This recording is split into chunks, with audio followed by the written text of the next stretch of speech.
não parar, não precipitar e não retroceder. Então dizer para esse cara, sabe quando nós vamos parar? Nunca. Nunca na sua porca vida.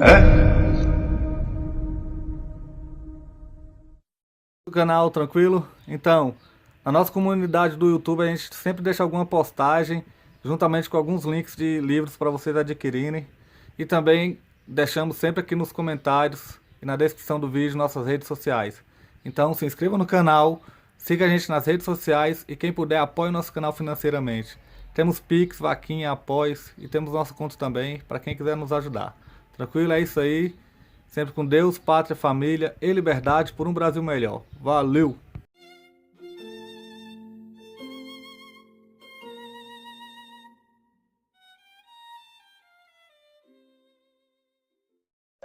Mas eu já expliquei, o poder da mídia não depende tanto do número de pessoas que ela atinge, depende pelo fato de que ela é mídia. Mídia é um treco que está no meio.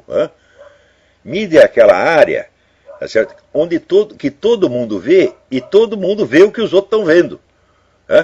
Se não está na mídia, então é opinião que circula, vamos dizer, de grupo a grupo, de família a família, de pessoa a pessoa, e mesmo que seja a maioria, não tem, vamos dizer, aquela fé pública que tem o que sai na mídia. Então, o prestígio da mídia aqui está baixíssimo. Aqui você tem 10% dos americanos que acreditam na honestidade da mídia, é muito. Mas ainda assim ela conserva algum poder, tá certo? Que não depende da sua popularidade. É como no Brasil. Quantas pessoas no Brasil leem a Folha e o Globo? Né? A Folha vende hoje, presta atenção, ela vende hoje o mesmo número de exemplares que vendia na década de 50. 300 mil exemplares por dia. O Estadão e o Globo vendem mais ou menos a mesma coisa, um pouco abaixo até. Então, se soma tudo, eu digo, mas não tem 1 milhão de leitores essa coisa, num país de 180 milhões de leitores. Isso quer dizer que 0,5% da população lê jornal, se tanto. Por que tem importância? Tem importância porque é a mídia. Está? Por exemplo, essa mídia ela é lida por gente, vamos dizer, das classes mais baixas e pela presidência da República e pelos ministros. Então ela intercomunica o país, você está entendendo? E não tem outra entidade que será capaz de fazer isso. Então o poder da mídia não vem do número dos seus leitores, mas é o seu poder de interconexão. Por exemplo, o que é este ambiente da Rede Globo? O que essas pessoas pensam?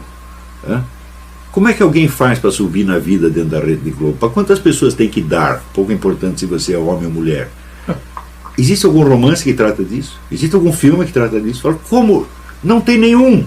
E, no entanto, isto é um fator que decide a nossa realidade e o nosso imaginário está totalmente deslocado disso. O que é a vida, vamos dizer, nas redações de jornais? O que é a vida dentro da militância política? Qual é a troca de favores? Quem come quem? Quanto dinheiro o sujeito leva? Você não tem uma obra de ficção que retrate isto, meu Deus do céu. Então, é claro que, vamos dizer, a mentalidade das pessoas é formada, vamos dizer, pelo imaginário social. E o imaginário social é produzido pelos artistas, meu Deus do céu. Como a arte foi toda instrumentalizada para servir a PT, PCdoB, essa coisa toda, então agora só pode ser propaganda, não pode ser mais expressão artística. Não, você não pode mais ter o contato direto com a realidade e expressar, como dizia o Saul Bellow, as impressões autênticas. Resultado, você cria uma multidão de deformidades mentais, né, que não acaba mais. E essas deformidades mentais, elas podem ser úteis, né, dentro de certos projetos políticos. Não que todos sejam uma militância organizada, é claro que não, tá certo? Mas, por definição, o idiota útil é idiota demais para saber que é útil. Tá certo? Então ele acredita piamente que ele está falando, ele está expressando sua opinião livremente. Por que ele acha que a sua opinião é livre? Porque ele não tem capacidade de rastrear a origem das suas ideias. Então ele não sabe de onde vieram, ele acredita que é tudo aquilo que saiu espontaneamente do seu coração. Não é isso? Ao passo que um breve exame da origem das suas ideias já mostra que é muito difícil você ter uma opinião própria. Você sempre está jogando com elementos que estão em circulação na sociedade. E qual é a sua possibilidade de livre escolha? Para o cidadão comum é quase nula. Porque além das alternativas que são oferecidas diariamente pela mídia, pelo meio universitário, ele não conhece outras. Então ele vai seguir essa que é o que tem e vai achar que aquilo é a expressão mais pura da sua liberdade individual. Então esta é a situação na qual nós estamos vivendo. Quando você lê, por exemplo, o romance de Graciliano Ramos, Graciliano Ramos é um homem de classe média, que até subiu na vida de maneira relativamente precoce. Ele foi prefeito da sua cidade, era um homem que tinha uma boa situação, mas que se expressa na língua da luta de classes, né? Mas que percebe também toda a ambiguidade da sua situação de classe média. E quando você pega, por exemplo, o grande romance dele, que para mim é São Bernardo. São Bernardo é o conflito entre um senhor de terras, que é um sujeito, um homem violento, vulgar, egoísta, e a esposa dele, que é uma professorinha, portanto não é uma proletária, ela é uma pessoa da classe média relativamente baixa, mas é uma pessoa de cultura, tá certo? Então, o proprietário de terras ali aparece não como inimigo dos seus empregados, mas como inimigo da intelectual, que era a mulher dele, tá certo? Então, nesse sentido, você via que o intelectual, como um tipo marginalizado na sociedade, que não... Você sabe que a situação, vamos dizer, do escritor, do jornalista no Brasil sempre foi uma coisa precária. Então, naturalmente, ele se sentia aliado dos mais pobres, tá certo? E, como tal, ele expressava o seu drama na linguagem da luta de classes e da luta dos oprimidos. Até certo ponto, até aquela época, isso era muito autêntico, era muito verdadeiro, tá certo? Nas décadas seguintes, isso se falsifica de maneira mais completa, porque toda esta gente se torna a elite mandante, né? E continuam chorando como se fossem os coitadinhos. Então, isso significa que a literatura de esquerda no Brasil acabou, porque esta nova visão falseada, na qual, além de você dissolver o perfil das classes, ainda entra outros elementos como gaysismo, feminismo, abortismo, etc., que só pertencem à luta proletária de maneira metafórica e quase inconcebível, né? Quer dizer, até parece que é o proletariado, são as mulheres proletárias que estão querendo abortar e não as estudantes de classe média, né? E as mulheres ricas, né? Então, quer dizer, tudo isso se confunde para fazer do imaginário esquerdista um conjunto simbólico eminentemente deslocado da situação real da sociedade. Então, ele consegue se expressar ainda através de discursos políticos, de propaganda, etc., mas não da arte. A arte, a expressão artística, ela depende de uma sinceridade profunda, né? Claro que a sinceridade artística não é a mesma coisa que a sinceridade pessoal nas relações humanas, mas ela existe e ela é uma exigência fundamental da arte, aquilo que dizia o Saul Bellow, quer dizer, os artistas, os escritores, trabalham com impressões autênticas. Se eles vão pegar apenas um chavão político, acabou a representação artística. Você pode criar, vamos dizer, um discurso de propaganda, mas você não vai fazer um belo romance, um belo poema, acabou. Então a literatura de esquerda no Brasil acabou. Tá certo?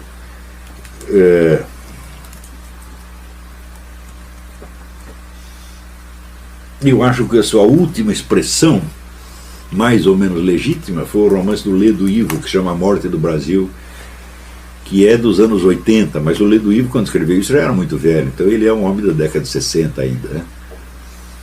Depois disso, acabou. Aparecem outras... por exemplo, o pessoal menciona muito um conto do Rubem Fonseca, que se chama O Cobrador, né? Que é o sujeito que se considera um cobrador da dívida social. Mas o Rubem Fonseca é um tremendo reacionário, né? E a visão que ele tem da sociedade certamente não coincide com a da esquerda, né? E como essa, vamos dizer, a imagem literária do Brasil, então, acabou, então nós estamos vivendo em plena época do discurso totalmente deslocado da realidade. A realidade da vida social, da vida de todos os dias, ninguém está sendo capaz de expressar. Porque ela se tornou tão complexa e tão miserável ao mesmo tempo que não há como expressá-la. Só o que sobrou foram os estereótipos e a linguagem, vamos dizer, da propaganda política a favor ou contra. Não é isso? Então, você vê também que quando o pessoal da direita fala, quase sempre o discurso deles também é deslocado em relação à situação da sociedade. Por exemplo, a famosa defesa da família, né? Eles estão defendendo a família como princípio, mas o processo no qual estamos envolvidos não é a destruição da família como princípio, é a destruição da sua família, a preservação da família deles. Né? Então é isso que ninguém fala. Olha, Lula e Lulinha. É uma transmissão patriarcal. É o poder de um que vai passando para o outro, pô. E vai ter o neto Lula, o mini Lulinha, e depois o mini micro Lulinha, e assim por diante. Né? Vai ter casamento gay ali? Fala, de jeito nenhum. O casamento gay acaba com o poder do patriarcado, meu Deus do céu. Vai ter casamento gay na família dos outros. Então, a defesa da família como princípio é fazer buraco na água. É um discurso totalmente deslocado do que está acontecendo realmente. Não é isso? Agora, por exemplo, a mudança do panorama estético visual do Brasil nos últimos 40 ou 50 anos, isso começou ainda no tempo dos militares. Ou seja, a destruição da beleza do Brasil. É curioso que os artistas deveriam ser sensíveis a isso, mas você não tem um único testemunho disso aí. Você pode procurar poemas, romances, filmes, ninguém mostra isso. E isso é a nossa vida de todos os dias, meu Deus do céu. Você experimenta, você pega uma foto de São Paulo nos anos 50, veja como era a cidade, veja como está hoje. A pessoa às vezes usa o termo favelização. Eu digo, eu não sei, porque a favela é mais bonita do que isso. Né? Na favela ninguém vai fazer pichação. Né? Você não tem grafiteiro na favela, por exemplo, fazer grafitar lá na cidade, e assim por diante. Quer dizer, os termos não descrevem exatamente o que está acontecendo, e o discurso expressa sempre problemas que são parecidos com a realidade, mas que não são a expressão direta da experiência. Então nós estamos vivendo num estado de alienação total. Outro dia um rapaz botou uma mensagem lá no meu Facebook dizendo que ele ficou na Austrália 35 dias e que ele voltou, evidentemente, daí que ele ficou horrorizado com o Brasil. Bom, eu tive essa experiência várias vezes. Toda vez que eu viajar, ficar um tempo fora, voltar ao Brasil, entrar numa depressão desgraçada. Né? Eu lembro, por exemplo, que eu tinha feito uma viagem aqui de Washington até aqui a Virgínia, eu estava procurando casa, e tudo que eu vi era bonito. Né? Daí cheguei lá e tive que fazer uma viagem São Paulo-Santos. Né? E estava tudo quebrado, tudo devastado, parecia que tinha caído uma bomba atômica. E eu pensei, como é que as pessoas conseguem viver nisto? Agora, não era assim 50 anos atrás. Então, algo mudou. Agora, como é possível que a literatura, o teatro, as novelas de televisão não reflitam isso em nada? Porque elas estão preocupadas apenas em repassar estereótipos de propaganda. Então, por exemplo, o problema gay, quando você vê a intensidade com que isso aparece na Globo, você tem a impressão que dos 200 milhões de brasileiros, 199 milhões são gays e estão desesperados porque ninguém os deixa fazer o que eles querem fazer. Tá certo? Ou então você tem a impressão que o gaysismo, que o homossexualismo é eminentemente um problema das classes baixas, coitadinhas que são oprimidas. No entanto, todo mundo sabe que você tem muito mais gay nas classes média e alta. Então, quer dizer, o que eles estão tratando como problemas nacionais não são problemas nacionais, são problemas de uma elite Ou seja, se você quer saber, os problemas da novela da Globo são os problemas da equipe da Globo. São os dramas existenciais deles, que passam como se fossem os da nação. Agora, você compare isto com o interesse que os romancistas, ficcionistas das décadas de 20, 30, 40 tinham em conhecer o povo. Você compara, por exemplo, o conhecimento que o José Lins do Rego tinha da vida diária do povão pobre no Brasil. Ele sabia tudo. O próprio Jorge Amado, às vezes caiu no estereótipo, mas sabia bastante coisa. E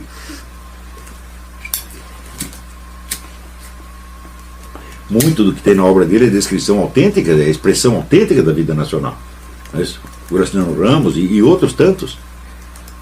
E hoje, se você por um momento você toca numa situação real, você causa escândalo. Porque o imaginário das classes falantes, e sobretudo da classe artística, não está preparado para isso. Ele está preparado para expressar o seu drama, os seus interesses, os seus desejos. Vocês lembram aquela cena do filme Tropa de Elite, em que eles estão na sala de aula e aquele estudante que é um soldado também, ele diz: o que vocês estão falando de narcotráfico? São vocês que alimentam o narcotráfico, vocês consomem a droga, vocês têm o dinheiro, vocês vão lá comprar droga. Se não fosse vocês, não existia isso. Isto é ou não é uma realidade? Isto é uma realidade. No entanto, todo mundo ficou bravo com a cena. Então isso quer dizer que você expressar a realidade da vida no Brasil se tornou proibido.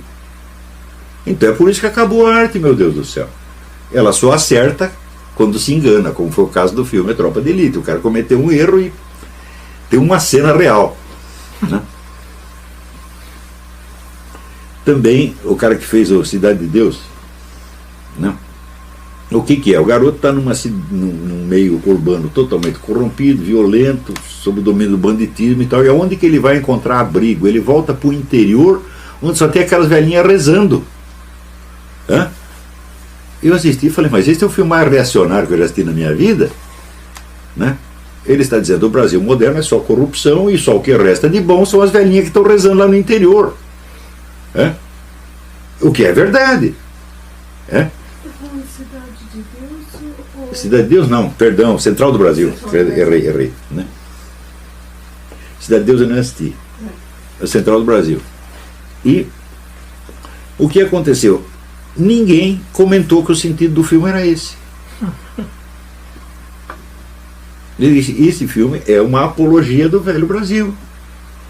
Cristão, conservador, até rotineiro, tá certo? Onde as pessoas têm segurança, onde ninguém quer matar você. E eu não vi um comentário nesse sentido. Quer dizer, o indivíduo real, ele expressou uma realidade. Isso existe mesmo. Nós sabemos que as coisas são assim. Se é que este Brasil do interior ainda existe. Ele existia quando o cara fez o filme 20 anos atrás. Hoje eu não sei como é que está. Eles são militantes treinados.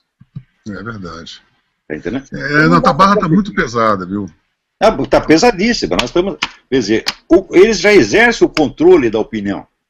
E ainda não estão contentes. Ainda fazem... Por exemplo, eles brincam, eles fazem de conta, por exemplo, que a família Marinho manda na Rede Globo. Não manda nada.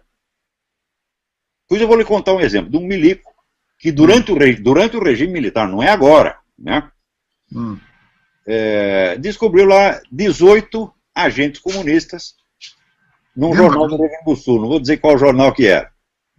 Chamou o diretor e disse: olha, tem aqui 18 comunistas, não é que esses caras que são comunistas só convicção, não, são agentes mesmo, estão lá. E daí o cara, vou demitir, etc, etc. Não demitiu coisa nenhuma. Passou um tempo, o oficial perguntou: o que é que o senhor fez? Ele disse: eu não posso fazer nada. Se eu demitir esses 18 caras, o jornal para.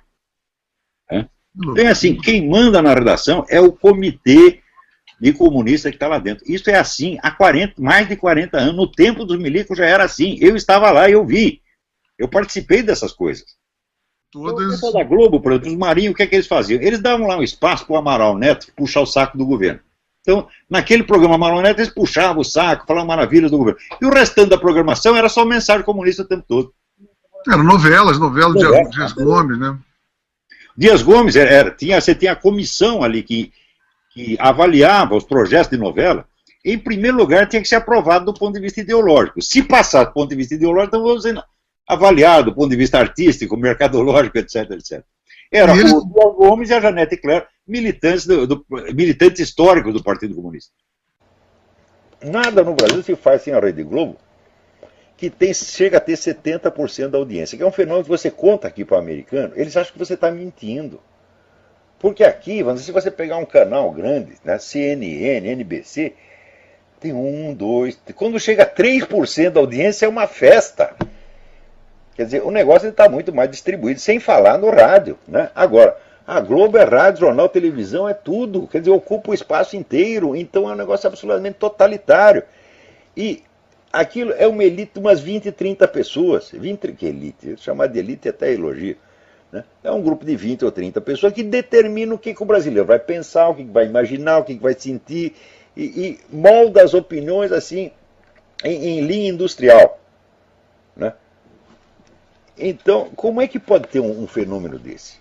Hoje eu vejo que o velho Leonel Brizola tinha razão quando falava da Rede Globo. Ele falava contra esse monopólio, ele tinha toda a razão. Né? Só que era aquele tal negócio, quer dizer, era a esquerda se fazendo de vítima, porque lá sempre foi, todo mundo sempre foi de esquerda, lá só durante o tempo do regime militar eles colaboram um pouco com o regime militar, porque aí não tem outro jeito, tá certo? Senão não vinha a verba do governo e tal, então, por motivo meramente financeiro, então dava um certo apoio ao governo, muito limitado, aliás. Mas depois o negócio ficou infestado de esquerdista, então os esquerdistas dominavam a mídia e em seguida gritavam contra o monopólio da mídia. Eles mesmos. Né? Eu lembro que quando era jovem, tinha um amigo que gostava de, quando ia bater em alguém, ele se trancava num quarto e ele enchia o sujeito de porrada e ele mesmo gritava: ai, socorro, não me bata mais, tá? Você pensa, ele está se ferrando lá dentro. Daqui a pouco saía ele inteiraço e o outro estava lá no chão. Então o pessoal da esquerda faz a mesma coisa. Né? A gente vê em todo o Ocidente pessoas religiosas, bem intencionadas, conservadoras, querendo defender a família. Então faz lá um belo discurso em favor da família e contra a destruição da família, etc, etc. Mas peraí. Será que esse pessoal revolucionário está mesmo destruindo a família? Note bem. Então, primeiro, esses grandes grupos globalistas que dão dinheiro a rodo para os movimentos esquerdistas, todos eles se constituem de famílias dinásticas, que continuam rigorosamente, patriarcalmente ao longo dos séculos. Vê se os Rockefeller querem dissolver a sua família. Nós vamos tentar aqui novas modalidades de organização familiar, vamos chamar aqui um monte de gay, tá certo? E fazemos aqui uma suruba de 40 homens dizendo que é uma família. Vê se o Rockefeller vai fazer isso, que nada, meu filho, educa os filhos direitinho para prosseguir a obra do pai e defender o patrimônio. Se você pegar lá no grupo Bilderberg, com exceção daqueles que são eclesiásticos, católicos, que tem lá também, tá certo? Todos são patriarcas de famílias dinásticas, que jamais permitirão que suas famílias sejam dissolvidas por sexo livre, por gaysismo ou pelo que quer que seja. Mais ainda, gente, eu estava falando agora mesmo da elite comunista, né, que continua no poder, né, na Tchecoslováquia, na Polônia, na Romênia, na Hungria, em todo o leste europeu. Né? Apesar da democracia, eles continuam mandando. O sistema é estritamente dinástico, meu filho. Quando o pai fica velho demais, bota o filho no lugar. Então isso quer dizer que essa putada comunista fica com essa conversa de não, vamos destruir a família burguesa porque é opressiva, etc, etc. Mas eles conservam a sua própria família porque sabem que isso é a base da possibilidade da ação histórica, meu filho. Se a família se dissolve a cada geração, não é possível ação de longo prazo. Todas as suas ações ficam limitadas ao prazo da sua vida. Tá certo? E tudo que você construiu se perde na geração seguinte. Então isso quer dizer o seguinte, a continuidade da família é um elemento essencial do poder. E quando eles dizem que é para destruir a família, é para destruir a sua família, seu trouxa. A deles não, porra. Então isso quer dizer, isso não é um ideal que eles tenham. Isso é uma conversa mole que inventaram para enganar trouxa. Note bem, que em Roma Já a nobreza romana já sabia disso. Então, dentro da nobreza, vigorava o mais estrito e hierárquico patriarcalismo. O pai tinha tanta autoridade que ele podia mandar matar um filho. Se o filho fosse desleal, podia mandar matar. E não tinha problema nenhum. Agora, os escravos, não era permitido que os escravos casassem e constituíssem família, meu filho.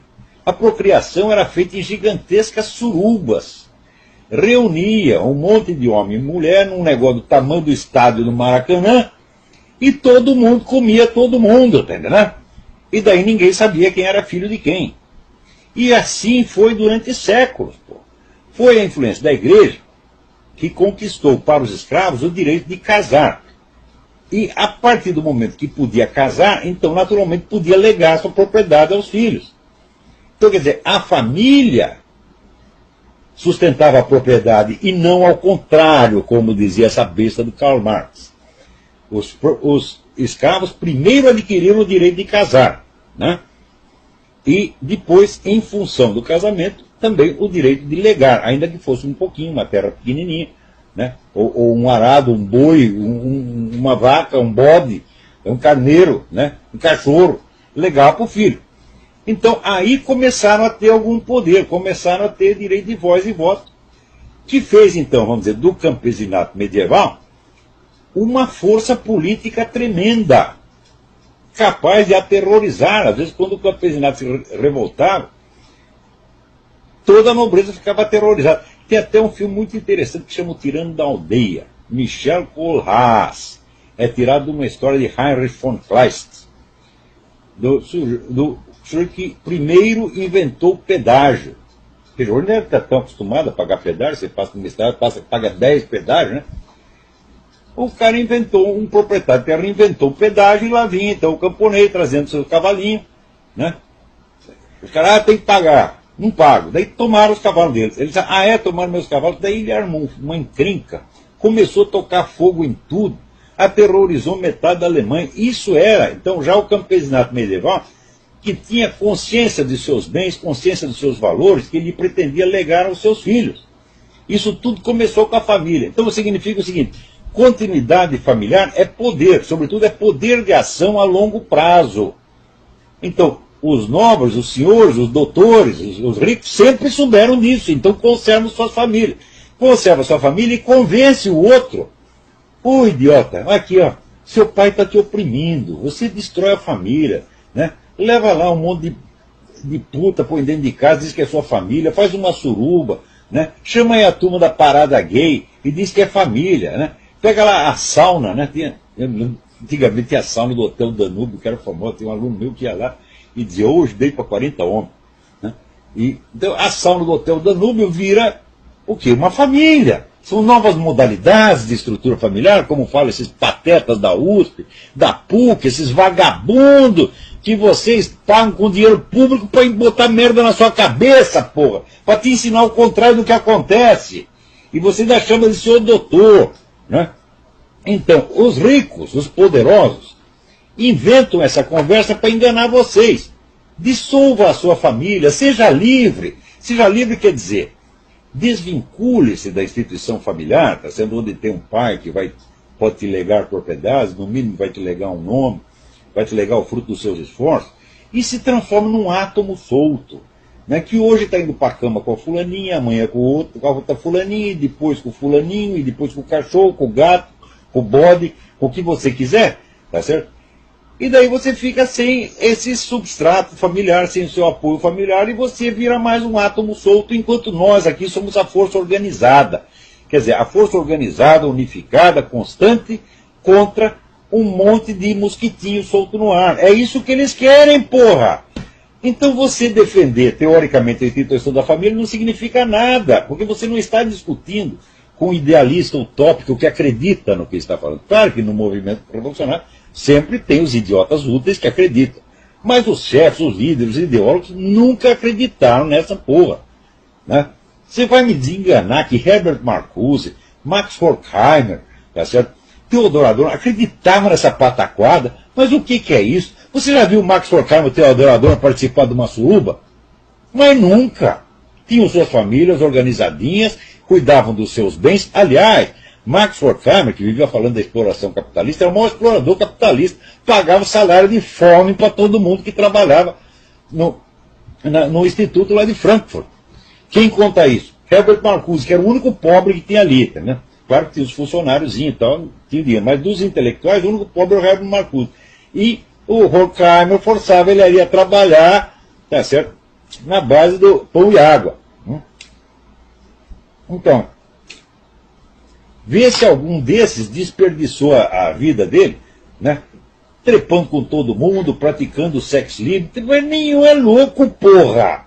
Hã? Já diz o mineiro, quem tem cu tem medo. Então o cara quer preservar os seus bens, porque ele sabe que se ele dilapidar o patrimônio, ele mesmo fica impotente, os seus filhos são largados na miséria, totalmente desamparados perante a força do Estado e das grandes famílias que o dominam. Então não se trata de defender abstratamente o valor da família. Trata-se de desmascarar uma operação muito filha da puta, muito canalha, que esses caras inventaram para que só eles tenham família. Como esses caras da nomenclatura toda estão lá passando o cargo de geração em geração. Lá no mundo comunista, vai lá na Hungria, na Romênia, na Polônia, você vai ver exatamente. O negócio é puramente dinástico. Né? Você veja aí o nosso amigo Alexandre Dugin, que é filho de gente da KGB e agora é o ideólogo da KGB e vai criar outro filhinho para trabalhar também na KGB e assim por diante. Né? Agora, os outros, eles convencem, desfaça a sua família, joga tudo pela janela, né? Arrume 15 amantes, põe tudo lá dentro e diga que a suruba é família.